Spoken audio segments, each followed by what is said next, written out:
Let's start with Save the Children, and then we'll start with me and Isabel. Yeah, so we're Save the Children.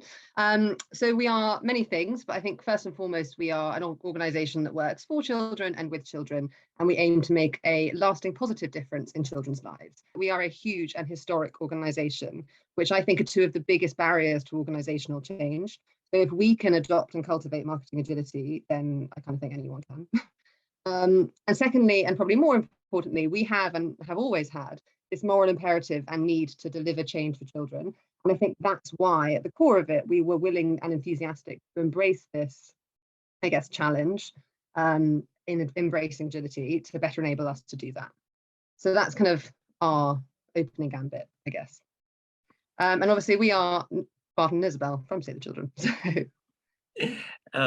Yeah, so I'm Barton. I've been with Save the Children for like 9 years, and I started off in the Belfast office, and now I'm in marketing, but with a very similar kind of mission and ethos, which is getting people to work together better to achieve great things, being bigger than the sum of the parts. So I've been at Save for over 4 years now, and in that time, I've always been in the marketing area, and I've worked across different propositions and products and audiences and everything. So I've done everything from running digital campaigns and emergency campaigns to like producing TV ads and developing stewardship programs across all of our different kind of audiences. And I'm now at the moment head of planning and delivery for fundraising and marketing. So I'm kind of leading the charge in our agile approach to our quarterly planning and performance.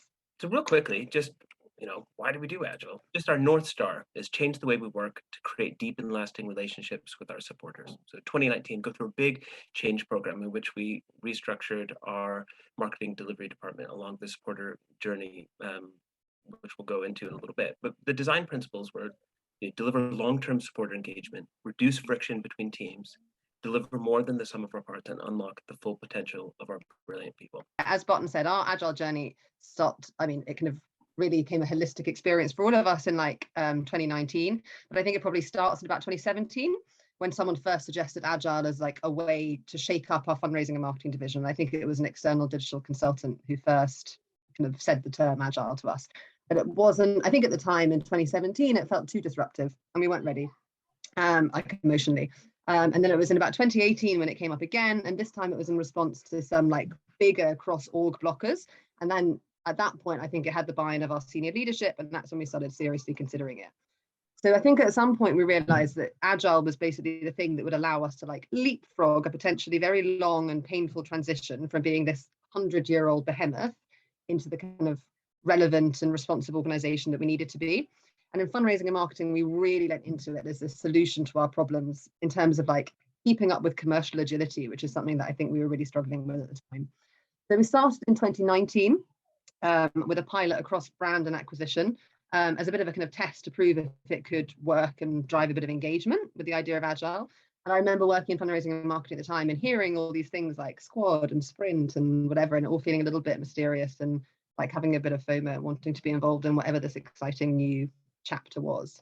And like obviously we all got involved because that was the first step to designing this new agile structure for fundraising and marketing.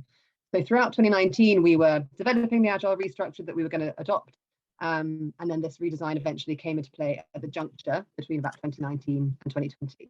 So it was the beginning of 2020 that we launched into actually like doing agile across fundraising and marketing. And this was especially felt in our mass marketing department, where we fully embraced that agile principle of like self-organizing teams. And we created 4 multidisciplinary squads that delivered our mass marketing comms.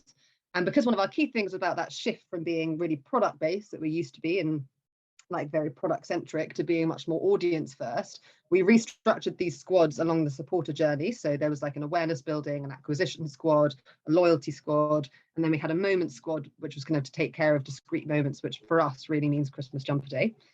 So these squads each have like slightly different makeups, but they all include marketers, digital experience experts, creative, what we call creative development leads, but a creative brain, a brand expert, an analyst, a data planner, a squad lead, and a scrum master.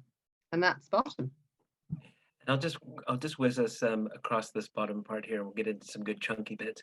But we started with Scrum for All because it just made sense. We wanted a standardized approach because we kind of didn't know we were doing as an organization, moving in an agile direction, and provided a great framework. And we brought in some agile experts. We have Aggie working with us, and like what's been really exciting is to begin to feel like we are becoming more agile. So we've got a diversity of approaches. We're starting to experiment with some hybridity. In fact, it was great to read the most recent State of Agile Marketing report. A lot of people are a lot of organizations now who have had agile marketing going for a few years are feeling a sense of confidence just to be a bit more experimental with different methods, frameworks, processes, principles, etc. And then you get to us where we're now, a maturing agile garden. We've got these lovely little bean sprouts coming up because things are starting to grow. We're starting to see the fruits of our labor. Agile is something that has to come from inside, right? We're interested in intrinsic motivation, not to force people into frameworks. And it really feels like a culture and mindset is taking root. And that's kind of what I want to talk to you about. So tonight, just thought we'd focus on some agile growth areas for us. So at the team level, we're going to talk about combining design, lean, and agile thinking. I've become a big advocate of story points estimation. I know it's contentious in agile circles, but I'm going to make a case for story points estimation and getting more from reviews. Why are people coming to these things? They're essential. They're a central point of inspection of what's getting done. But we're going to talk just a little bit about what could help you have better reviews if you're doing them. And then at the multi-team level. Yeah, so we'll go through a bit of bigger in planning, which is kind of, for me, the really core layer between team level and multi-team agility. Yeah, we'll also talk about doing agile versus being agile. So we've got our kind of, in our quarterly planning and performance kind of ecosystem, we have bigger in planning, but we also have quarterly reviews, and that's very much about how, exactly like you said earlier, Barton, it's a state of being mindset, right? And then we're going to give some examples of exactly what Barton said about the kind of the growing garden and those different maturations of agile marketing and what that means for different teams across the whole of fundraising marketing. Which is this is the whole of fundraising marketing. So before we launch in, and it's like the very final piece of context setting, this is a really kind of reductive simplification of what fundraising and marketing is. At Save the Children, we have the supporters at the heart of what we're talking about, and then just above there are the marketing squads that we're really kind of focusing on in this session this evening. And then there are a couple of other teams around there that are really embracing agile at different levels. And it's just a reminder that you also, even within this context of autonomous agile squads, you have other teams like data and brand and creative who are working with the whole division and all those different layers of agility. So just to remind everyone of like the complexity of that team interaction, I guess. And now I'm bringing you into the marketing delivery department, where we've got 40 people structured into different squads, roughly structured along the supporter journey. So the top of the funnel straight through to retention. So we've got Attract and Convert, which is going to be our case study tonight. This is a test and learn squad that's thinking of different ways to generate leads. Then we've got Always On, DRTV, radio, display, PPC, all that kind of stuff. And then once people have been with us for a bit, the team that looks after our supporters is loyalty. And then built around that, you've got digital experience, which is taking care of the website and deploys people into our squads to work with us on a variety of different things. We've got the social squad, which looks after our organic social media. What else do they do, Isobel? What's the social? I mean, they work closely with the media team as well. So like in those really reactive moments. And then we've got Moments, which is Christmas jumper day, but diversifying. So, for example, Islamic giving proposition. Ramadan is Islamic giving proposition. Yeah, they used to deal with emergencies. But what we're here to talk about tonight is where this little dotted red circle is, the Attract and Convert squad. And they're going to become our friends for the next 20 minutes. So now, don't bother reading here. You don't need to read the information on this slide, right? That's not the point of this slide. I just want to orient us, and I want to land the point that at the center of our marketing activity is our supporters. So meet Olivia. We're going to go on a journey with Olivia. She's a big picture mindset supporter persona created by our insights team. She's a global citizen who wants to feel she's making a difference for children, but she feels powerless to change anything. So the starting point of our Attract and Convert story then is Olivia. Such personas are where we're going to draw our empathy and understanding as creators. And we shouldn't just be busy with activity and creating beautiful things. We've got a lot of talented people at Save the Children that can create beautiful things. We want to be focused on creating the right things in the right way to drive value for the organization and for children. So to stay focused, we need a clear team objective for Attract and Convert and a couple of key results to let us know if we're being successful. Rachel's helped me a lot in thinking about objectives and key results. And I'm getting a little bit better, but I can't say I have mastered the craft yet. So the objective for Attract and Convert, they're going to identify and prove new ways to attract and convert high lifetime value supporters. That just means that we're going to find ways of getting people interested in Save the Children and then sign them up to become regular givers. High lifetime value just means they're giving £10 a month for a minimum of 30 months. That's what we mean by high lifetime value supporter. So key results then. By the end of 22, we're going to have models delivering one, high retention rates. So for high retention rates for us, 65% of people sticking around for 30 months, and short payback periods. So the amount of money that we invest is come back into the organization after 30 months. And by models, we just mean we'll come up with a few cool things that send people on a conversion journey that draw them in to become regular givers. So put something out in front of somebody, say, hey, that's interesting. Send a few emails, maybe a telemarketing journey, ends with people signing up to become a regular giver. That's what we're doing. So our core audience then is big picture mindset, which we'll talk about in a second, but just think of Olivia. We don't even need to go into it. Big picture mindset is Olivia. Yeah, it's just about the fact that it's at the core of what you're doing, isn't it? It's just at the heart of what you're doing. She's a global citizen. She wants to make a difference in the world. She's a progressive parent. She's consuming lots of media because she's really interested in knowing what's going on in the world, and she cares about the world. And importantly, we need people to do the work. So we're going to bring together a cross-functional team. So we're using the kind of Scrum roles because they're really useful. So we've got a product owner who we call a squad lead. We've got an Agile champion or a Scrum Master, and that's me. And then we've got our lovely team, but we're all the team. I'm very much a fan of the new Scrum guidelines where the team is everybody, not just the developers, right? So we've got digital experience, we've got marketers, we've got data scientists, we've got data managers, and we've got creative all working together to try to push things out to market as quickly as possible with as few dependencies on other teams as possible. This is my favorite slide. This is the blank canvas, everybody. We know what we need to do. I just told you, we have a mission. It's vital to the success of Save the Children that we do this. We have a team to do it. But how are we going to go about it? We've been trusted with money and time to create something really important to the success of Save the Children. There's lots of methodologies, lots of approaches, and man, it can feel totally overwhelming. So here's some ideas. Just some ideas, right? We're not saying this is the way. We're saying these are some ideas that have been helpful to us in thinking about how to navigate going from the blank canvas to the opportunities that we have in front of us. So I'm going to talk about, before we get any visuals or text on the screen, design thinking. And all design thinking's cool. I don't know that much about it. I've read some books, but we're just going to simplify it and say it's building up confidence in what to build. So a formula for educated guesswork. Then we're going to bring in some lean startup. Great book. Eric Ries, awesome. That's all I know, really. You probably know more about lean startup than I do. I've talked to some people about it, read the blogs, read the books. We're trying it out. It's just testing that guess that we just came up with. We just designed a guess, and now we're going to test it in an efficient way so that we can fail fast, get the answers we want quickly, and figure out what's going to work and what's not going to work so that we don't waste a bunch of time and energy building stuff that no one wants. Lean startup. And lastly, how we're all going to work together, the wraparound, the principles that are going to guide how we come together every day and have conversations. Agile, how we work together. Are you ready? You with me? Here we go. Here's some animations that are coming your way. We are going to start. We know Olivia now. This is Olivia's problem statement.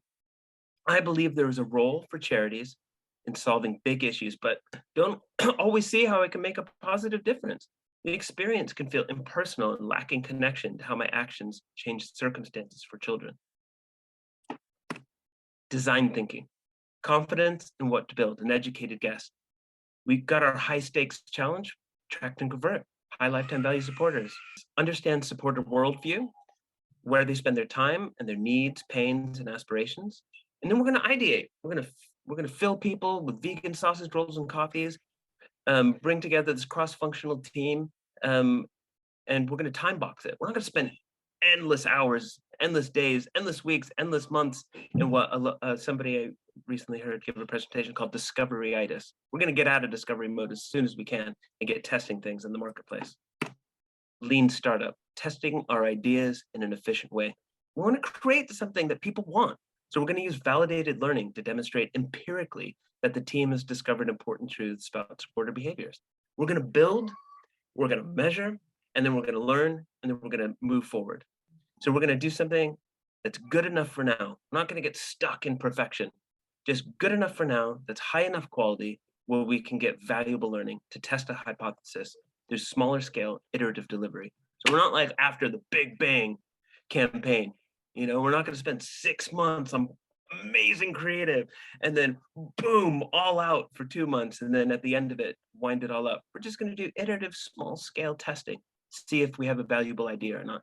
Then we're going to integrate that learning that's coming from the real world rather than just smart people sitting around a table thinking, this is going to be amazing. And it might be, but what if it's not? And that's the danger, We're going to pivot, we're going to persevere, or we're going to kill. And we need to make that decision as soon as we can. So we need to know when we have enough learning to just decide if we keep going, change directions, or put an idea to bed. Agile.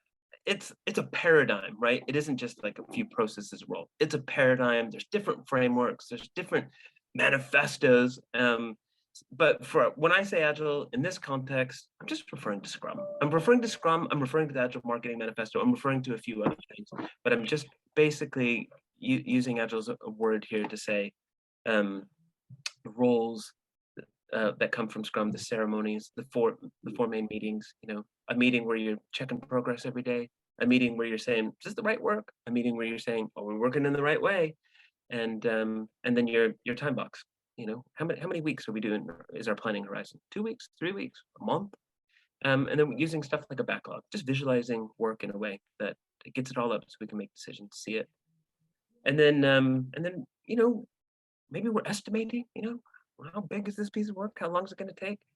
Maybe we're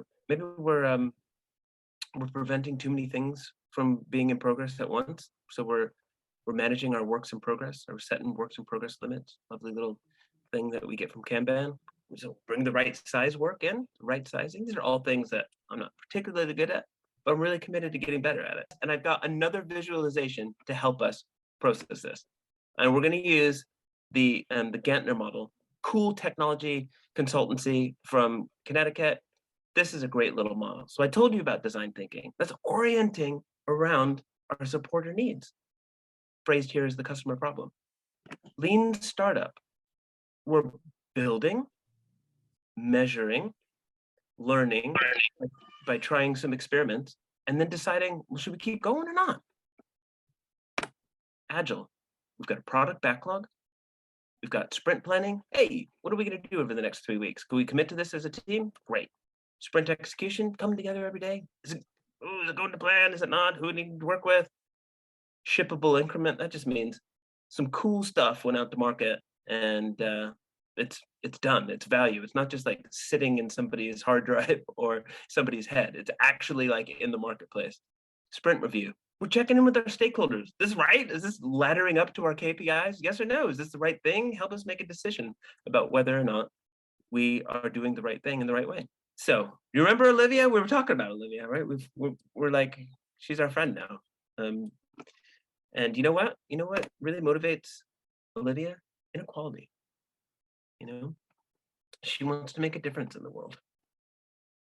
So we filled people up with coffee and vegan sausage rolls, and they said, let's try a refugee hand raiser. Let's a refugee hand raiser. It's just a simple value exchange. We're going to say, sign your name and let people know you're standing in solidarity with children who've been forced from their homes. And we're going to get those email addresses and some phone numbers, hopefully. And then we're going to invite people into a conversation through email telemarketing to see if they want to sign up as regular givers.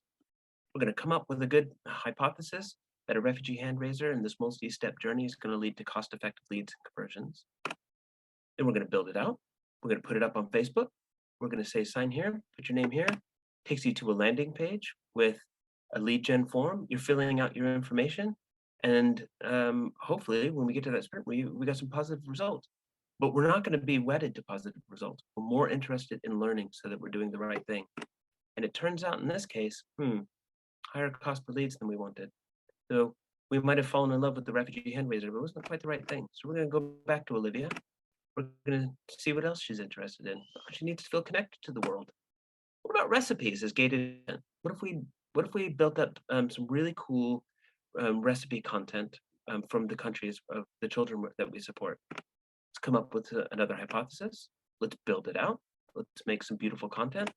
Let's put it behind a lead gen form gate. And once we get email and phone numbers, we see if that's working. Maybe it works, maybe it doesn't. The whole idea is you just keep going through the cycle over and over and over and over again. Product development never ends. But models aren't the only thing that do work. In fact, models don't do the work at all. People do. And I guess seems to be a theme that we keep coming back to, is that you have to start with the dignity, the autonomy, the human connection, the trust, the psychological safety that you establish on your teams. Otherwise, no framework, no model is going to do the work for you. So just real quickly, sprint points. And I feel like we could do a whole session on each of these things. We're doing a quick whiz through because I want to give you the confidence to just try everything. Sprint points are where we size up the work that comes into a sprint. We're going to keep it so simple. Is it small? Is it going to take a half day? Is it medium? Is it going to take about a day, day and a half? Is it large? Is it going to take a couple days? Is it extra large? Is it going to take a whole week? Is it extra large? Is it going to take a couple weeks? And the team is comfortable with t-shirt sizes, so small, medium, large, extra large, extra large. I just put that into an Excel sheet, use the Fibonacci sequence. Know the big word? All it is that the number sequence goes 1, 2, 3, 5, 8, 13, etc. And that gives me some data points so that I know if the team is reaching their capacity limit. So that on a sprint by sprint basis, I know I have a good sense of what is a good amount of work to bring into a sprint. 38 points in sprint 2, 42 points in sprint 3. Yikes! Russia has invaded Ukraine, and it has required a lot of extra effort of our people to set up an emergency appeal. It's too much work. We can't do that sustainably. Back to 42 points. Lots of people on leave, and Maya left. So we're going down to 34 points. We know how much work we can bring into a sprint. So as Pam says, we are committing to the right amount of work so that we can stay focused and get things done. I think it's also somebody who's not in the squad super important for visibility as well, right? Because that goes back to the whole backlog thing. Like if you say, okay, it's in the backlog and everyone goes, you're never going to do it. Something like this really visualizes why there is a limit on how much you can do in a sprint. And I think Ackerman in really helpful. In her Agile Marketing Navigator that you might have seen on LinkedIn, really cool, simple framework for doing Agile marketing. Big advocate of story points. Great to see her post about that on LinkedIn today. Again, if you think it's just made up numbers, fine. Use flow metrics, which is another fancy thing you can get into. But story points are a great place to start so you can manage your capacity load team. Keep people focused. And that if we care about human beings, we're managing their capacity load, which means they're not taking on too much work and stressing themselves out, going off burnt out and disappointed. I'm just gonna say this is one of the fundamental meetings of an Agile setup. Reviews are a really important, built-in rhythm where you come together as a team with your stakeholders to have conversations that enable you to make sure you're building the right thing and building the thing right. You're collaborating in the best way. But oh my goodness, people come into lots of problems with reviews. Without Rachel, we probably would have been stuck in some of the mire that we were previously with our reviews. So some of the problems we had were confusion about what and who reviews are for. So this is a 60 night, maybe 45 to 60-minute meetings, sometimes a little bit longer, where you're looking at the work. So you just need to clarify with your stakeholders why they're there. You're inviting them into a conversation. You've got business owners who are interested in results. You got your collaborators who want to know what's coming up next, what they're going to need to do so that you can resolve dependencies. And you got your customer voice and analyst who's letting you know if your customer supporters are responding the way you're hoping.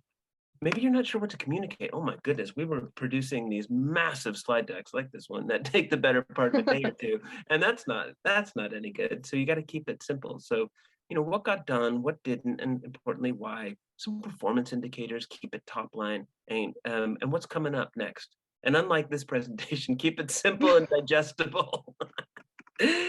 Last thing I'll leave you with is this tumbleweeds effect. Sometimes you're hoping for engagement, and it's just quiet, crickets, what is going on? Or the flip side of that, maybe you're getting really cutting criticism and the team that just ends up feeling sad. So what you want to do is establish psychological safety. And you can do that with leaders, showing that, blameless problem solving is the way to do it. One team mentality, get people to say their names at the beginning of the meeting, a warm, inviting meeting in which you're collaborating to solve issues and using evidence and not opinion. And there's lots of ways, but psychological safety is important. And then taking participant learning needs seriously and visualizing information. And that's enough for me. As I said at the beginning, my role used to be in marketing delivery, where Barton is currently working with those squads. But I've now moved into a kind of head of planning and delivery role across the division. So like my understanding and use of Agile daily is a lot more around that multi-team agility. And kind of obvious starting point for this with you guys today is big run planning, because it's where we join up those autonomous Agile squads and their work with the more organization-wide teams that they often interact with. And there's this gorgeous planning onion you can see in these like colorful circles on the left, and you can see that yellow dotted line was really what our missing layer was in this planning Agile onion. So we have our supporter strategy and our annual roadmap that the whole of fundraising and marketing works towards.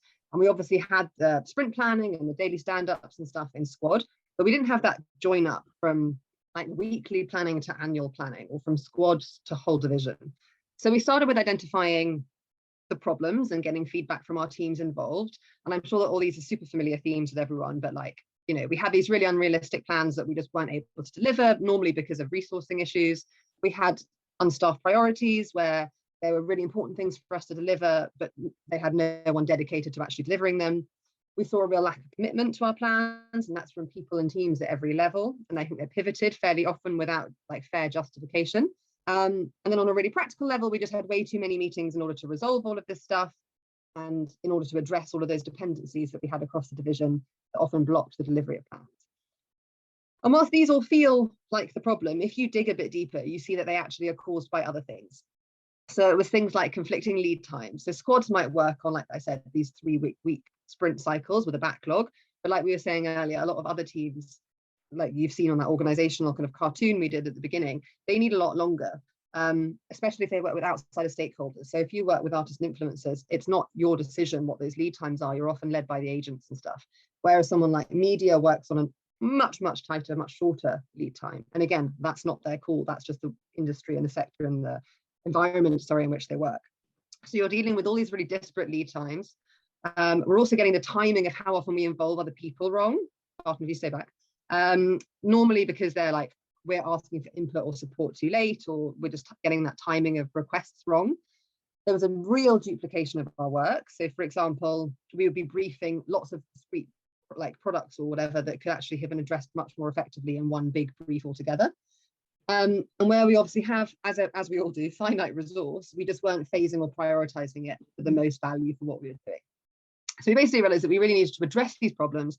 And in order to answer the broader issues, like the unrealistic plans or too many meetings, we needed to be like looking at those like nitty-gritty problems as well. And hopefully in doing so, we'd be joining up the shorter and the longer term planning, and bigger and planning could hopefully do all of this for us.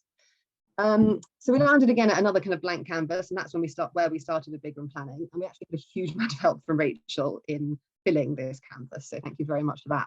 But inevitably, as we always do at Save with our Agile methodology and our Agile approach, we lent really heavily into the process, and we adopted bigger and planning in quite a pure sense for a marketing team. And this kind of diving in and swimming back to a place where you're comfortable with is a real theme of our approach all in all.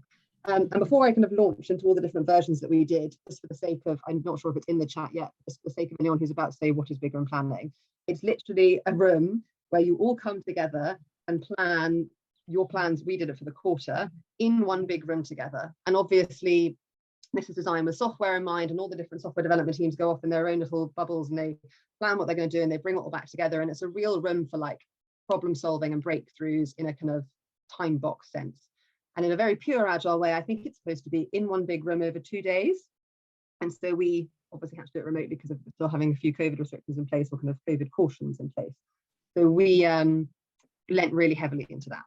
So yeah, version 1, we had this super intensive 2-day planning session. We focused really heavily on operationalizing our plans in individual squads. So each of those 4 squads went breaking out to focus on their own deliverables, and then we brought them all back together into one big virtual room. We included everyone, like, and their wives. Like, it was a massive, massive group of people. We just were like, come all, learn more about big room planning. And that's super inclusive and lovely, but it was like an intense room of a lot of people. And it was also quite input heavy. So there was a lot of pre-prep, not just from me and Barton, but from all the squads that were involved. And there was also a lot of like central facilitation from me and Barton. So by version 2, which we did fairly recently, we refined it into 1 day of parallel and back-to-back meetings. We realized that we didn't need 2 days. And in all honesty, everybody was absolutely wiped by the second day. And then rather than operationalizing all of our deliverables, we decided to focus in on mapping resource and achieving creative alignment, because we realized that these were the 2 areas we needed to focus on to get the most value. So we developed 2 groups to focus on these 2 areas, and they included people from every squad. So we had these like cross-squad breakouts. These 2 groups were also a lot smaller, so we didn't invite every single stakeholder. We kind of kept it quite tight and intimate. And we made it also very input light this time. Like, there was basically no pre-prep. We just said, bring your brains and bring what you know about your work, and let's take it from there. But it was still very driven by Barton and myself. So that's kind of how we got to version 2. And then version 3, which we'll be doing later in the summer, our plan is stretching out that day into 1 week of joined up meetings, just to give a bit of breathing room in between and seeing what differences. Although it's a lot less pure agile, to save the children, it works a lot better. People, like, we're dealing with some pretty big issues a lot of the time, especially with creative alignment. There's a lot of sometimes really heavy content as well. I think a little bit of breathing room for everyone to digest at their own pace would be really helpful. We're going to keep the same cross-squad groups because they work really well, but these smaller groups are going to engage their stakeholders much earlier, possibly even pre-big room planning. And we're also going to give the teams a chance to, or the opportunity to, like, facilitate this for themselves now that we've laid some foundations. So it's going to be a lot less, ironically, of me and Barton talking. So that's how big room planning is kind of evolved for us and our needs. And actually, I've got some real like visualizations of this, if that helps now. So this is the big room planning program board where we started. So it looks a bit hectic, but like, I can talk you through it. So we grounded our big room planning in our squad and shared objectives, which is that top left-hand corner. And we also laddered it all up to our kind of overarching goal. We also worked on this big program board in the middle, and that's where we captured all of our comms that were going to go live and all the kind of resource and dependencies and stuff that we were mapping. We captured the risks to this plan in the bottom left so that we could try and ensure that commitment longer term. And then we also looked ahead with a kind of ice, water, steam approach for the coming quarter, again, so that we could look ahead and try and actually build some commitment. And then we ended the day with a confidence vote, which is at the bottom, where we kind of took the temperature of our team's commitment in the room. So actually saying all that, I realized that loads of it was around addressing that lack of commitment, all the kind of extra bits.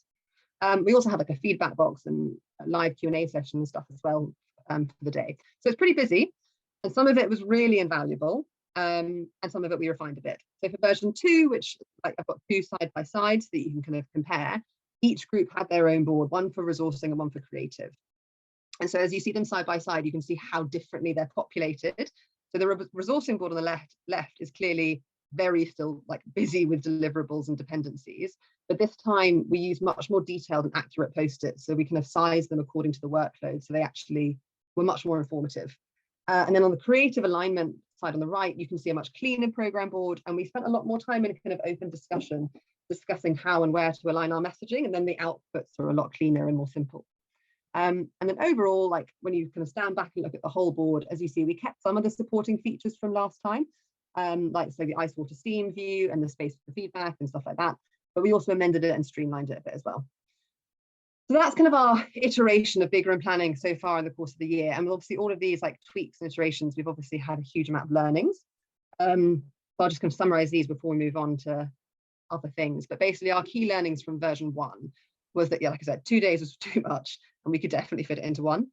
Siloed working in squads just didn't help any breakthroughs in our planning. We needed much more cross-squad working. And we also needed to focus in on actually like what were we trying to resolve. And like I said, for us, that was about, we worked out that was about creative alignment and resourcing. So then from version 2, our learnings were that we could definitely decentralize facilitation a bit. Like, let's try handing this over to the squads to run. Whilst those smaller groups were great, we definitely needed to engage our stakeholders more or better or earlier. And also homework's not necessarily a bad thing. Perhaps we need to give our squads a bit more homework beforehand so that we could actually use the time in the room like more impactfully. And then what I'm hoping we learn from version 3, but I bet I'm shooting myself in the foot by saying this because inevitably I'll learn something totally different from this. But what I hope to learn is that balance between like input and facilitation. And I described it to Barton the other day as like finding the biting point between how much input and how much guidance you need to get the balance right. Also the best way to engage our stakeholders, like on the day beforehand. And also for me, it's about how we share the outputs afterwards as well. How do you keep that engagement after the big day has passed? It's like sending like a thank you note after a party. And also how far ahead we want to be looking and planning. And so we've obviously like heard a lot about our mass marketing squads, and that's where we've lent them most heavily into really pure agile ways of working and like methodology and values. And then partnerships are an area that I can talk about if you want a bit, where they're a team where agile is not so easy to adapt. So like they have a much smaller cross-cutting team that wouldn't divide into squads because there aren't enough. Their work is quite long term, like 3 or 4 week sprints wouldn't really deliver the value they need them to. I think most importantly, their work is really focused on relationship building, not projects. And if you view relationships as a project, then you quite risk jeopardizing and destroying them. So because of all of this, I think layering agile process onto their ways of working just wouldn't work. So the agile journey that the partnerships team is on is much more like the next step for them is about deciding where they could benefit from agile approaches and mindset. So there might be some really discrete projects or challenges that they want to address using an agile framework. But more than that, they want to like adopt an agile mindset and agile values in their ways of working. But the middle ground is that fundraising development team of ours. And I think they're a really interesting area to focus on because they're somewhere between wholesale agile, like our marketing squads, and that kind of experimenting with how to take some agile mindset forward. And what I love about fundraising development story is that they currently have a director in there who was a squad lead in marketing delivery from the very beginning of our restructure. So she lent really heavily into agile ways of working as a squad lead. And then she moved over to this new team where she kind of handpicked and took with her the ways of working and approaches and methodology that she knew would work for this team. And I think it's like a microcosmic example of that lean in 100% and then step back to the right level that we've seen at SAVE at an organizational level in terms of how we adopt it as a division, and then also with things like big room planning. So fundraising development as a team is tasked with like both new fundraising propositions and optimizing existing fundraising. So they're like the development of an approach before and during its testing stages of going to market. So their remit is obviously very different to mass squads, and generally their projects are much broader and they move a lot slower. And to your point, they're also a smaller team. There's not enough of them to divide into loads of different squads. So Barton, if you move on the next slide, there's a bit about how they've kind of adapted this kind of one team's version of Agile for their version of Agile.